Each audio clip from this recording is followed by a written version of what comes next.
Hi there, it's Nick van den Berg, the CMO of BlockTag, and we have a special guest today, tonight, depends where you are in the world, in our community. Adolfo Fábrega from AIG, thank you so much for being here with us today, and certainly also for welcoming to this incredible country of yours. And we'd just like to hand over to yourself just to give a short introduction around AIG. And, we've just listened to your keynote speech and would love for our community to hear how Panama is open for business, and certainly touching on your portfolio, where blockchain fits in, and, all of the various, legal constructs that you're putting in place to facilitate open trade from that perspective. So over to you. Thank you. Correct. So thank you for the invite. Thank you for having me.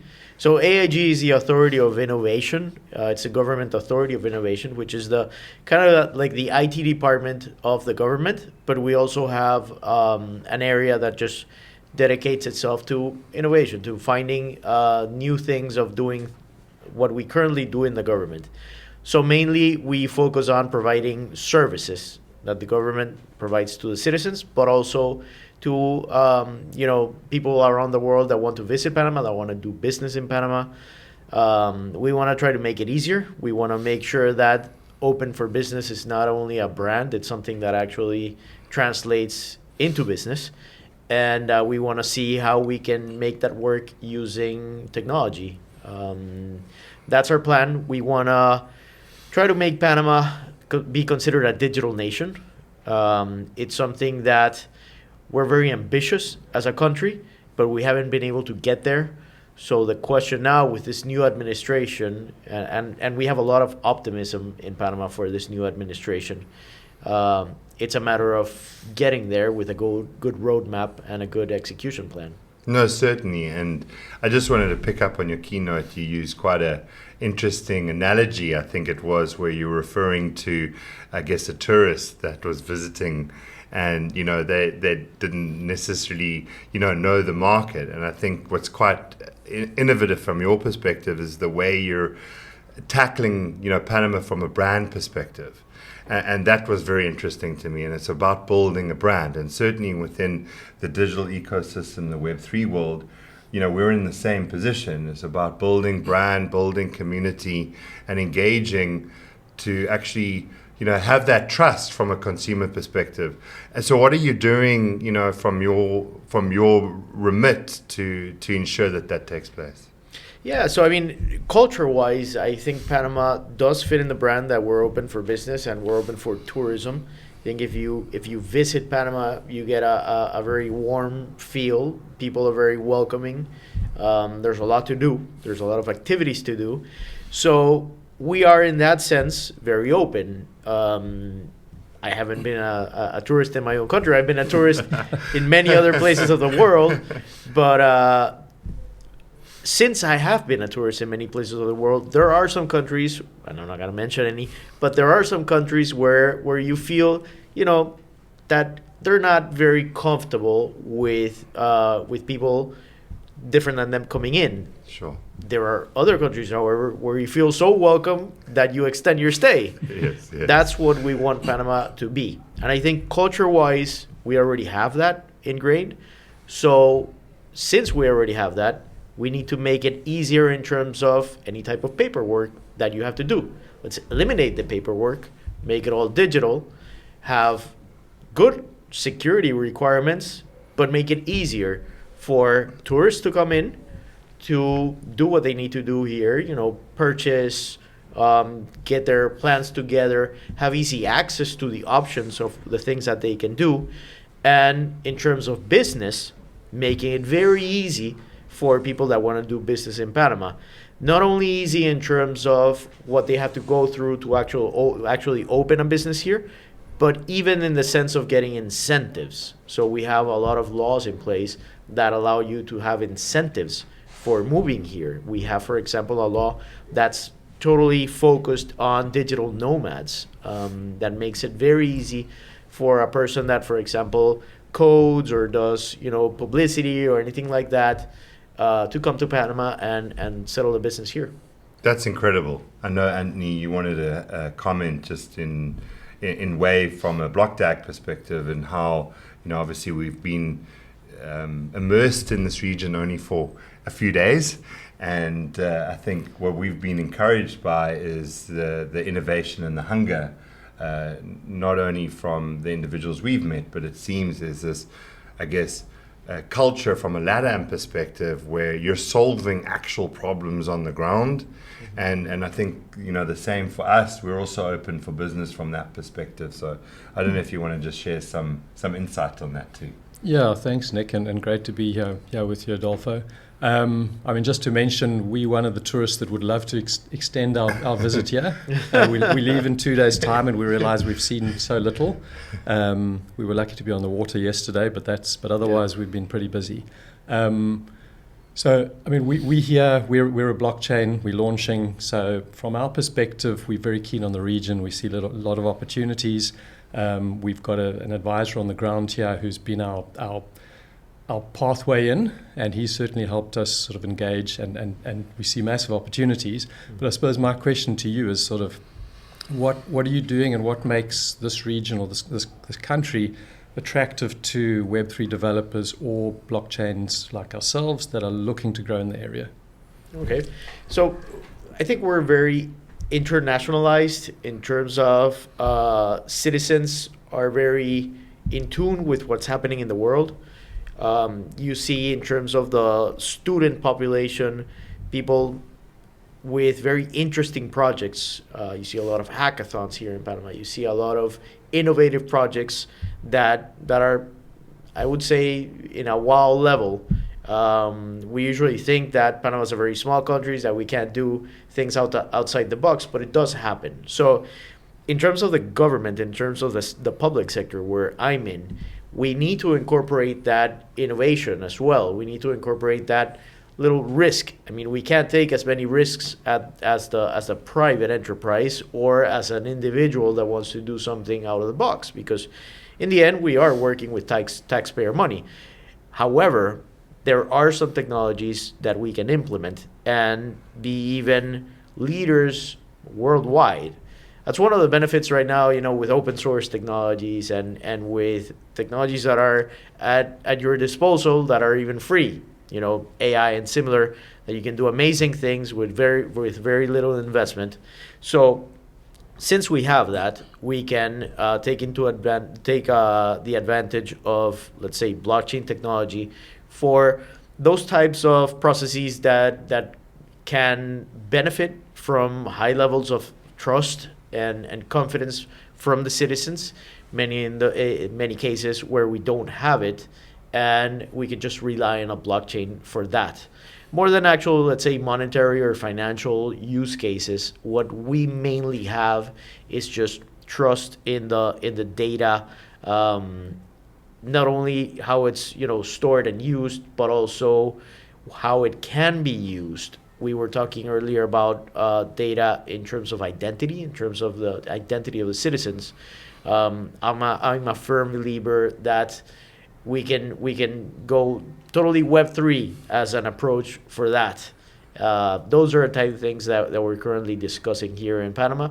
And in the end, we think those type of initiatives can take us to being considered a digital nation, not necessarily by the world, but at least by ourselves.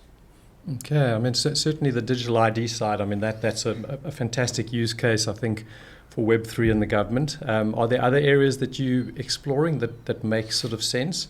Obviously, you can't embrace it and try and throw out everything you've got. It's sort of piecemeal. It's picking the places where it can be implemented carefully and cleverly, and you get the best return. So what other areas are you potentially looking at? Yeah, so they're very innovative, but there's also just using innovative technologies for fundamental things. And one of those fundamental things is legal documentation that's part of processes that have happened here. We have, for example, environmental impact studies that can seem like something very trivial, but it's a very sensitive transaction. This is because if an environmental impact document is modified, you can end up creating a project that hurts the environment. And we don't want that to happen at all. We are very green here in Panama. As you know, we're in a small list of countries that are carbon negative. If you see the issues that we have had in the past, you see that the citizens are very green-minded.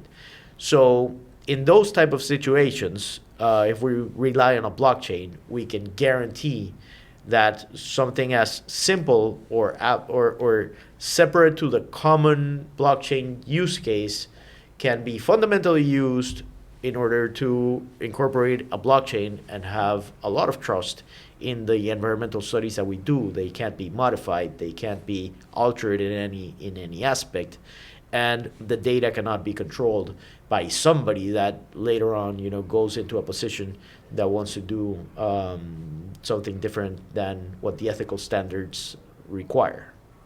Okay. And I mean, just looking at hackathons, I mean, we're busy running one at the moment. Are those sort of initiatives things that the government could also use in terms of tapping on local resources to get good ideas, good solutions? Or is that sort of outside of the remit of the way government would work here? That's outside of what it has done in the past, but it's what we are now considering. Okay. We want to, we have, for example, I don't know if you heard the story of our mayor here in Panama. Our mayor is called Meyer. So Meyer the mayor. Meyer the mayor. He was an absolute different character than what we used to have as the typical mayor. He is somebody that the jean and t-shirt were wearing, innovator, more technology oriented, etc. He got the votes, and that's a very clear message. People want something different. People want something a little more innovative. It is a mandate of the president that I have to use suit and tie. we obviously not quite there. We didn't get the dress code today. And I do respect that. Well, in my case, as an official. Yes. But I think we're very open-minded here in Panama. We think different. We are very open to innovating and doing different things here in Panama. You see that culture. That's recent. That's not. That's not something that has been that way the whole time. So we got to take advantage of that. We got to change things around and let people know Panama. As what I was saying before is that I think people don't know Panama, and that you can see it as something negative, or you can see it as something extremely positive that allows you to create a new brand. That's what we want to do. We don't know exactly how we're going to do it, but that's what we want to do. And things like hackathons and those type of events give us that edge of not only being innovative, but actually tapping in our most young, creative, intelligent, and developed citizens to tell us what we can do. Yeah, I'd imagine that doing that makes you quite a forward-looking government. I mean, I don't know how many governments in the world would be embracing hackathons. Oh, we are. Which is great to hear. Yeah, I mean, you mentioned in your talk earlier the fact that a lot of tourists come here and all they expect is to see a canal. I mean, coming from South Africa, we're a long way away, and I suppose we had probably the similar sort of. We know we're going to see a canal. We're not sure. There's probably a lot of other things to see. But yeah, I mean, we've certainly been very impressed with the city and everything we're learning about the country and the people. Yeah, exactly. I mean, it's a similar thing, and in many places you see this, the same. I mean, if I go to, as we were talking before, if I go to Cape Town, I obviously want to see Table Mountain, but then I see it and I turn around, right? What am I going to do the rest of the 5 days I'm here? And you turn around and you see this vibrant city, so many things to do, and that's kind of the feeling that we want for Panama. And it's not that we want and we can't have it; it's that we want and we do have the offering. The problem is people don't necessarily know it exists. Many of the people that I meet that come here to visit, in the end of their trip, they tell me, I had no idea. But if you have people visiting your store, your hotel, your city, or your country, and in the end they tell you, I had no idea, that means you're doing a terrible job in selling your products and services. That's where we need to do a little better. And I think that's one of the focuses that we have right now. We have the Authority of Tourism in Panama that's doing a very good job. And that's what they're trying to find, exactly how we can make sure that people understand that Panama is not only a canal. You come and you see the canal, but you turn around and you see a vibrant city, you see a huge skyline, you see the contrast of an old town like Casco Viejo, where you can see, you know, old places with very historic buildings, but you just turn around and right there, 1 mile away, is this huge skyline that's different than what you see in many places. You have the same with a very concrete setting here in the city, but you just go, you know, 3 hours by car and you have one of the most beautiful jungles. You're in the Pacific and you just drive an hour and you're in the Atlantic. It's a little bit of, you know, a mix of things. And for that person that's looking for a mix of experiences, I think we have a lot to offer. Definitely. So certainly. So thank you so much, Adolfo, and to the community out there. As you heard, you know, Panama's open for business. We're certainly going to be planning our next few trips in this region. So thank you again for hosting us. And I must say, though, just as the last note, that my phone to all my friends and family, certainly what you just articulated, I was saying, no, we have to come here. So if one could capture that and that enthusiasm from, I'm sure, all of the phone calls that are made post the visit, then you certainly have a winning brand strategy. So thank you again, and really appreciate the time. Excellent. Thank you. Yeah, thanks, Adolfo. Thank you.